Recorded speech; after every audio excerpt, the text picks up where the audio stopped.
Vamos a grabar. Aunque me olvidé antes. Bueno, les voy a preguntar algo. Vimos el norte, donde está ubicado en la planta, y a mí me gustaría saber cuál es el norte, digamos, qué fachadas estoy teniendo en este momento ahora hacia mi derecha y hacia mi izquierda. Hacia la derecha, ¿qué fachada es? ¿La fachada qué? ¿Noreste? Noroeste, si no me equivoco. Noroeste. Bien. Noroeste. Y la izquierda tendrías la sureste. Bien. Bien. Eh, entonces, ¿qué pasa con los espacios? Digamos, nosotros tenemos los espacios interiores. La relación entre el interior y el exterior, ¿cómo se genera? ¿Están pobrecitos encerrados y no tienen visuales? No, sí, sí tienen. Pero bueno, en este corte justo, o sea, no se ve. Justo no pasaba por Porque lo la que carpintería. hicimos, o sea, Justo como no. son, está todo modulado cada 3 metros, tenemos caras que tienen aberturas y caras que no. O sea, Bueno, también está... en esta cara noroeste, ustedes lo que tienen que mostrar, y en las dos caras, cómo responden al medio. Porque lo que ustedes proponen en la lámina 1, que son todas las ideas, lo tienen que revalidar, por decirlo de alguna manera, en esta lámina. Por más que, digamos, justo en la parte donde ustedes cortan no aparece, igual deberían cortar por donde aparece. ¿Por qué? Porque si la fachada es noroeste, es una fachada en la cual el sol arrancó en el este, hizo todo un recorrido, calentó todo, y en el noroeste ya es la tarde, son las 2 de la tarde, y también le va a dar un poco de sol del oeste. Entonces es importantísimo en relación a la ley 13.059 que ustedes coloquen esa carpintería y qué tipo de protección o no van a colocar. ¿Sí? Sí, sí. ¿Está? Entonces, para esa corrección, o sea, si adelantamos o atrasamos, perdón, un poco más el corte, se verían de los dos lados carpintería. Por ahí, no sé, mentimos en un lado para que se vea todo el corte del muro Claro, y el o otro le sea, ponemos la mentís vos, carpintería. decís que desfasás. Sí, sí, yo te Claro, entiendo lo que vos decís. Sí. Otra cosa importante, cuando digo la palabra importante, todo, cuidado que es importante, ¿viste? Yo, en realidad todo es importante acá, cada palabra. Eh, tenemos que tener en cuenta unos puntos que son muy importantes. Por un lado, el tema térmico, ¿sí? Que por lo que contaron está cubierto. Ese muro va a tener supuestamente un K menor a 1 watt sobre metro cuadrado grado centígrado. A mí lo que no me convence mucho es el ladrillo panderete. Pero bueno, si está en una de las fachadas de una de las viviendas, adelante. Inclusive pueden insertar el pedacito de imagen. eh, Ahí, si quieren, yo hice un tutorial de cómo insertar imágenes, no sé si lo vieron o si se los compartí. Eh, bueno, nada. Sí, Eh, justo eso lo pusimos en la lámina 2. bueno, entonces, tienen primero tema térmico, ¿sí? O sea, que la envolvente y la cubierta cumplan con la ley 13.059, que están estrechamente relacionados con las normas CIRA. ¿Sí? Entonces hay que hacer como un recorrido de las normas CIRA. Después, lo hidrófugo, o sea, la presencia del agua.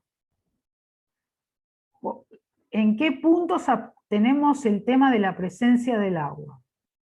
Por un lado, en el nivel 0 vamos a tener la presencia del agua y debido a eso, ustedes tuvieron el gesto de poner el cajón hidrófugo. ¿Por qué? Porque el agua en el nivel 0 ingresa por el efecto de la capilaridad, porque el ladrillo es un material que absorbe agua. Si ustedes ponen un rato un ladrillo de hormigón armado, un ladrillo común en agua, o sea, primero pésenlo sin agua, lo ponen en agua, lo sacan y va a pesar mucho más, ¿sí? Entonces, eso es por el efecto de la capilaridad. Entonces, si no tenemos previsto el tema de absorber el tema hidrófugo en el nivel 0, vamos a tener humedad desde el 0 en el interior hasta el metro, y después va a ser una patología que van a tener que resolver y es muy engorroso. Segundo, el tema de lo hidrófugo, la humedad, el agua. Nosotros nos encontramos ante la presencia de arcillas expansivas, que como yo les había comentado, la forma de las partículas de las arcillas hace que ante la presencia del agua aumentan su volumen por la forma que tienen esas partículas. Y luego, cuando la humedad se va disipando, se contraen.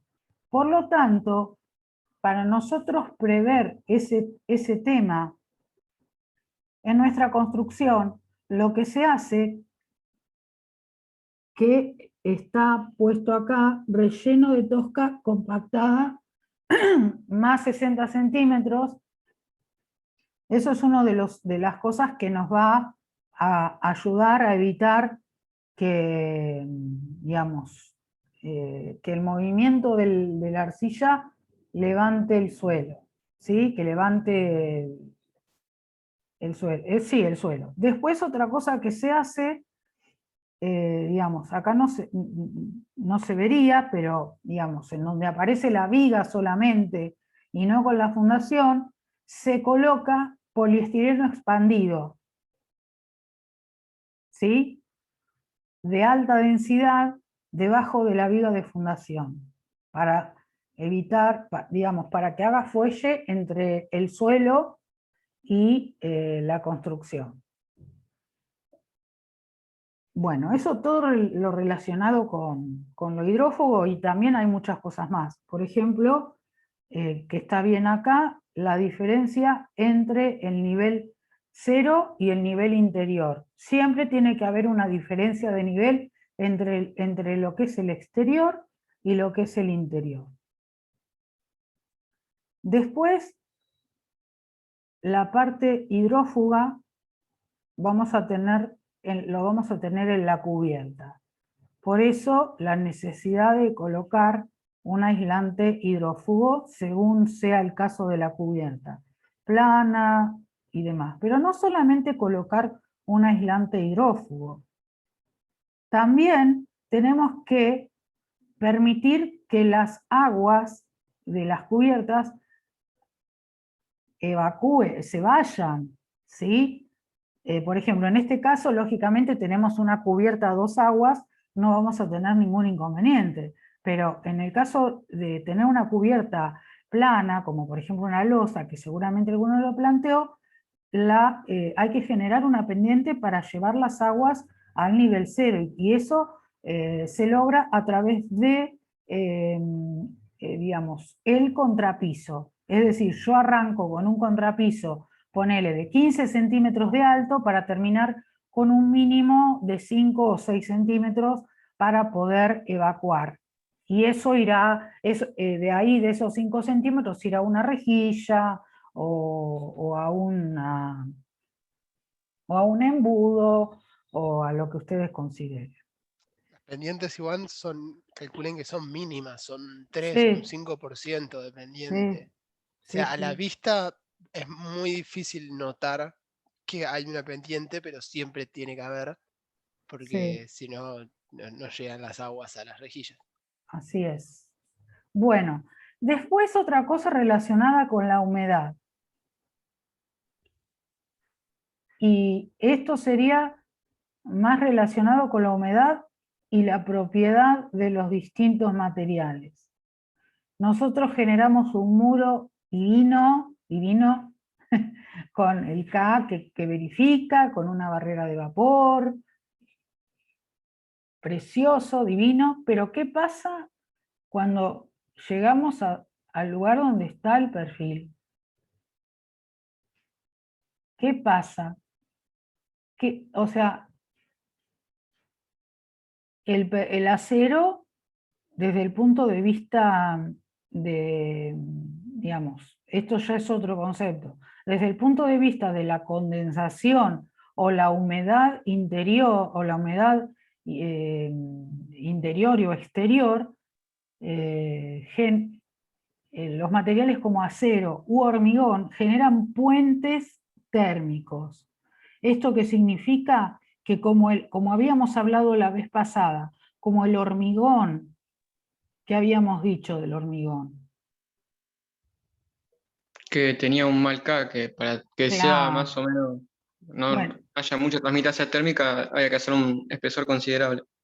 claro, entonces lo mismo, exacto. Entonces, por ahí, en lugar de agarrar y ponerle un contrapiso, un espesor considerable, ver de qué manera nosotros podemos absorber ese puente térmico. Entonces, en lugar de darle mucho espesor al hormigón, lo que se hace es poner algún material que baje el K del hormigón. Por ejemplo, poner poliestireno expandido, Bueno, de y vidrio. capaz que en relación, perdón Mati que te interrumpo, que No, capaz no, que yo agrego. sí, no, no, pero un segundito y ya te dejo, mira, capaz que en relación a eso, espera, oh my God, ¿qué pasa? Bueno, en relación a eso, el cielo raso baja acá, digamos, todo este paquete va a subir arriba de la viga y empiezo a ver de qué manera todo esto, digamos, en el perfil empieza a aparecer algún aislante térmico. Después también nosotros tenemos el entrepiso entre el arriba y el abajo. Vos pensás que es todo metal y dice placa de Durlock, pero acá en el medio, en esta parte, debería haber algún elemento que impida, digamos, que permita el acondicionamiento acústico. Porque si no, cuando pisan las personas en la planta alta, vas a tener,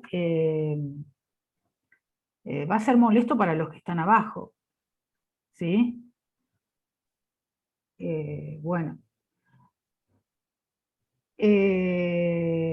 Bueno, eso serían las, no sé si vos, Matías, querías agregar algo. No, que en consideración con los puentes térmicos, sé que es muy específico, es el espacio justo en la viga, pero lo que hay que entender es que la casa funciona como si vos te pusieras una campera. Si esa campera en un momento tiene un agujero, por ese agujero va a entrar frío, como si fueran los jeans agujereados. Cuando te pones un jean agujereado en invierno, en las rodillas, donde sea que esté agujereado, tenés frío. Lo mismo pasa en una vivienda. En el lugar donde no hay aislación térmica, en el lugar donde se generan estos puentes térmicos, es una entrada constante de frío o de calor en verano que después va a tener que compensarse con acondicionamiento o un sistema térmico. Así que son esos puntos en los cuales hay que fijarse cómo resolver esas uniones. Exacto. No veo nadie en espera, ¿eh?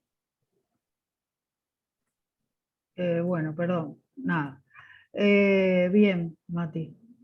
Bueno, entonces tenemos lo hidrófugo, lo térmico y el tema de la condensación.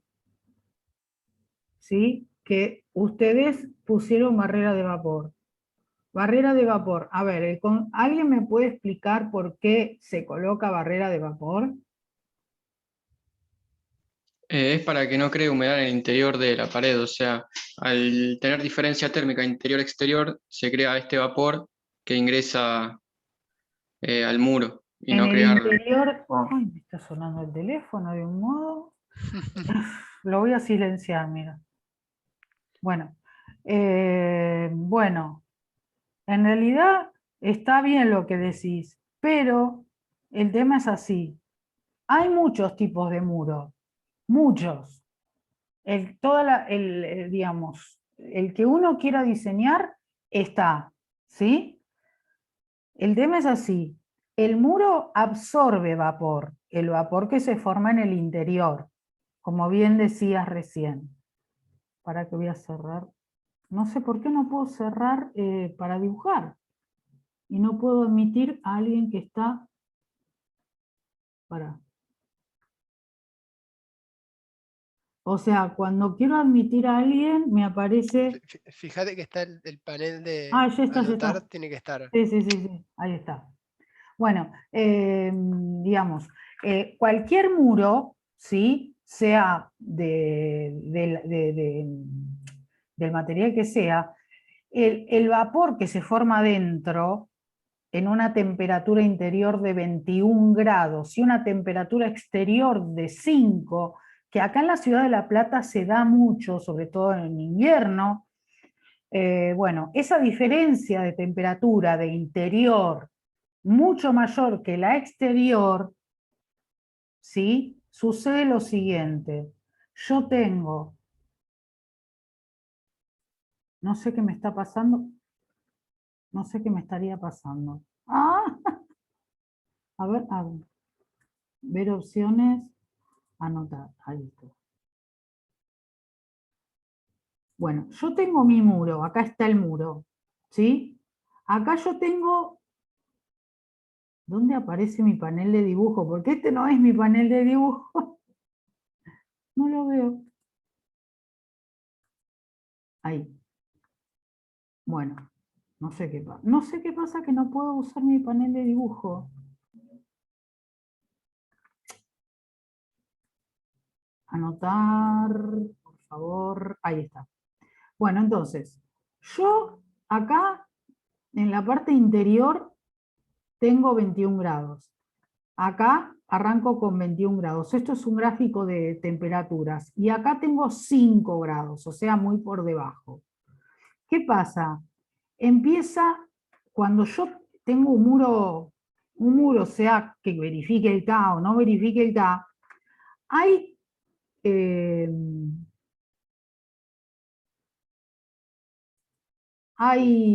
bueno, ay Dios, no sé qué pasa con el panel de dibujo. Hay, digamos, vapor que lo va a absorber el muro, pero va a volver. ¿Sí?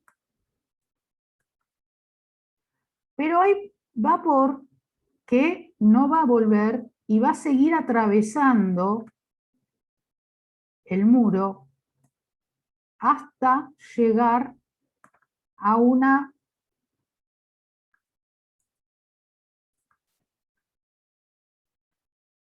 Espera. A una parte fría, pará. Yo no sé, perdónenme, pero cada vez que tengo que hacer algo, no sé por qué, tengo que... Bueno, a una parte fría, supongamos que esté por acá la parte fría, ¿sí? Entonces, en esta parte fría, sea donde sea, puede ser acá, puede ser por acá, puede ser por acá, ahí se produce la condensación. ¿Qué quiere decir? Es el paso del vapor del estado gaseoso, que es el vapor de las cacerolas, de la sudoración y todo.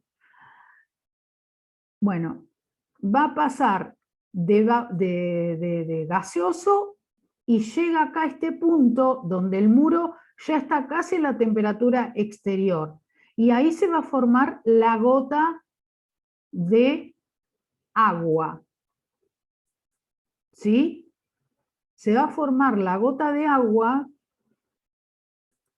acá, en esta parte, y entonces esto, si nosotros no tenemos en cuenta el tema de la condensación, de a poco va a ir invadiendo todo y me lo va a convertir en una patología.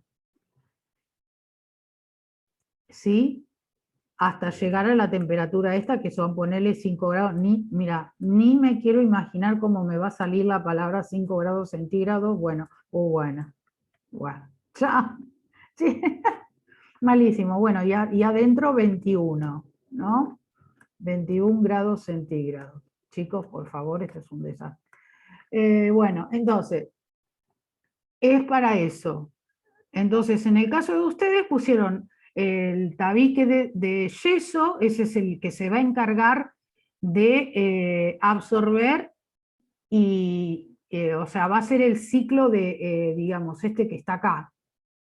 Y lo que pusieron ustedes es una barrera de vapor, que la voy a marcar en otro color,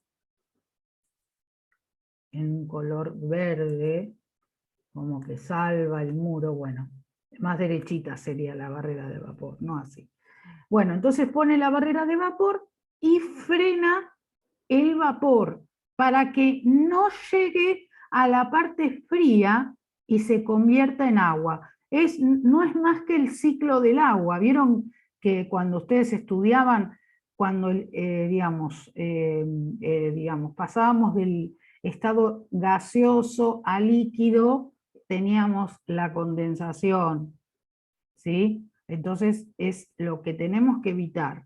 Pues una gran patología que es cuando aparecen todas las paredes llenas de moho, todas con Tengo una hongos. consulta en base a eso. Sí.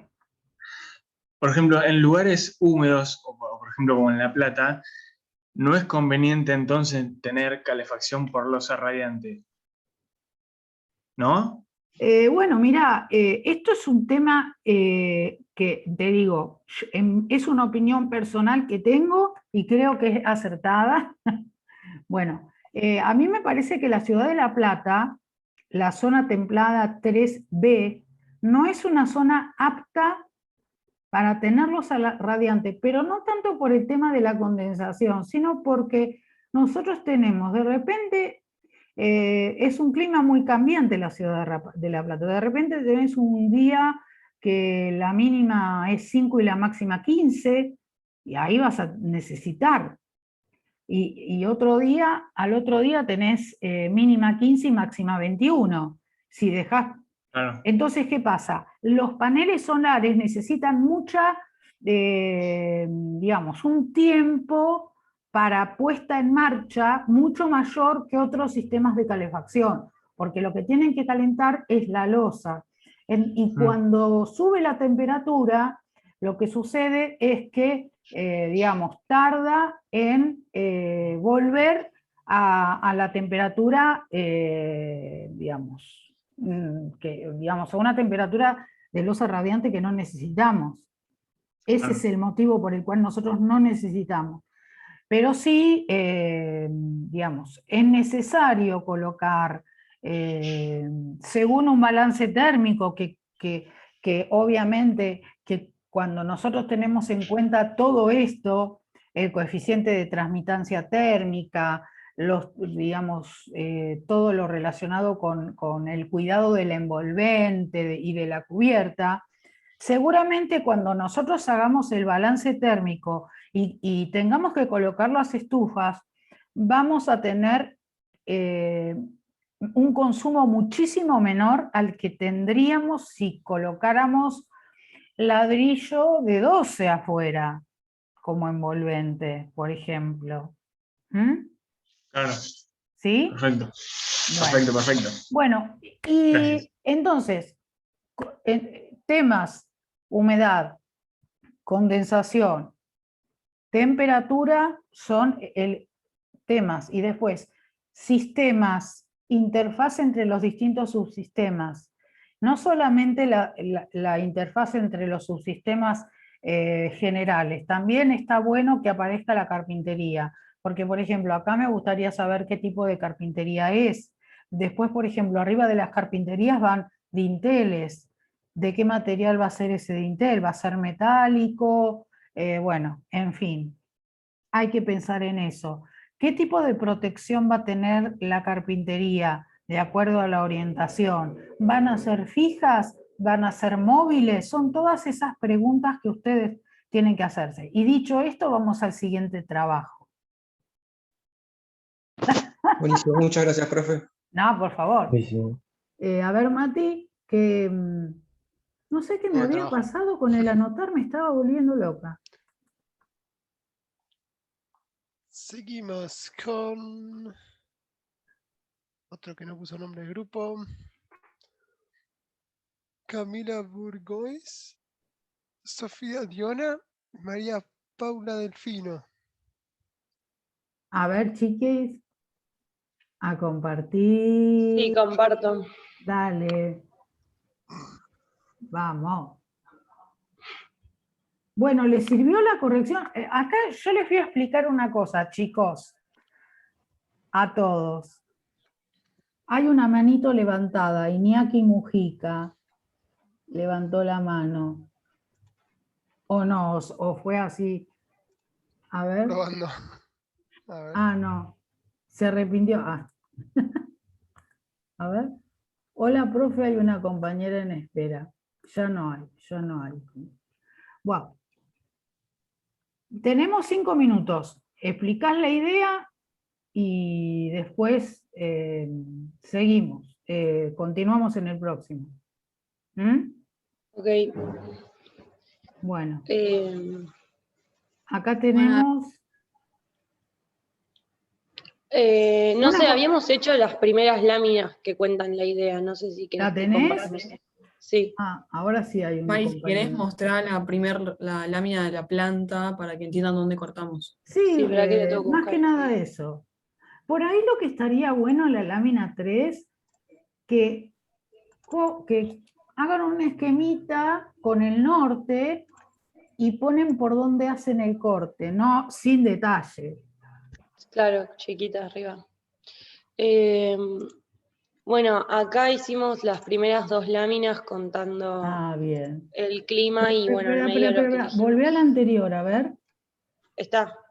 No, la que te... La primera, la uno. A ver, esa. Yo lo que te pregunto, mira, les voy a hacer un recordatorio. Esto donde dice alero, lamas y toldo, ¿sí? ¿Ustedes usan las 3 o son cosas que, digamos? Alero. No, son, como estábamos hablando de las condicionantes, nos pareció bueno decir que por ejemplo, lo que es horizontal nos sirve para tal lado y lo que serían verticales nos servirían para otro lado. Bien. Es como algo más general. Les voy a pedir una cosa en relación a esta lámina. Todos los esquemas tienen que ser el proyecto que ustedes hicieron. O sea, de lo que ustedes quieran exponer. O sea, por ejemplo, debajo de donde dice zona bioambiental 3, subzona 3B, hay un dibujo. Bueno, ¿es del proyecto? Ok. No. No, esa no es. Entonces ustedes tienen que hacerse del proyecto y analizar su proyecto. Las condicionantes tienen que ser, el análisis de las condicionantes tienen que ser de su proyecto. Y esto va para todos. No tiene mucho sentido analizar cosas en abstracto. ¿Por qué? Porque yo en este momento estoy viendo algo que lo puedo ver en cualquier lado. A mí lo que me importa es el análisis que ustedes hacen de su propio edificio. Por ejemplo, el tema de las orientaciones, que me encanta, o sea, está re bien diagramada la lámina, la ventilación cruzada, bueno, inclinación, no sé, bueno, vi que tenían una cubierta plana, capaz que en otro sentido es inclinada, pero digo, todo tiene que estar dibujado. Todas las condicionantes que ustedes utilizan tienen que estar dibujadas, pero en base a su obra, ¿sí? Por más que sea un anteproyecto, no importa. Tiene que ser de la obra de ustedes, Ok, ¿sí? Porque yo no es que sea, pero si no, la verdad es una transcripción de las normas IRAM. Pero ¿sabés qué? Mira, yo les voy a decir una cosa muy literal. La idea es esta. Toda la recopilación va al cerebro. O sea, vos tenés la norma IRAM, de la norma IRAM va al cerebro. Del cerebro se hace como una especie de proceso de pensamiento. Y de ahí el proceso de pensamiento va a las manos. Y con las manos nosotros dibujamos lo que pensamos, pero para nuestro proyecto. Y eso es pensar con las manos, que es lo que hacemos los arquitectos, pensamos con las manos, ¿sí? Es como que siempre tienen que tener ese circuito, o sea, porque si no, digamos, hay mucha información en internet, si no caemos en eso. Y queda un minuto, así que, bueno, nada, volvemos a entrar, ok. ¿sí? Y volvemos a compartir.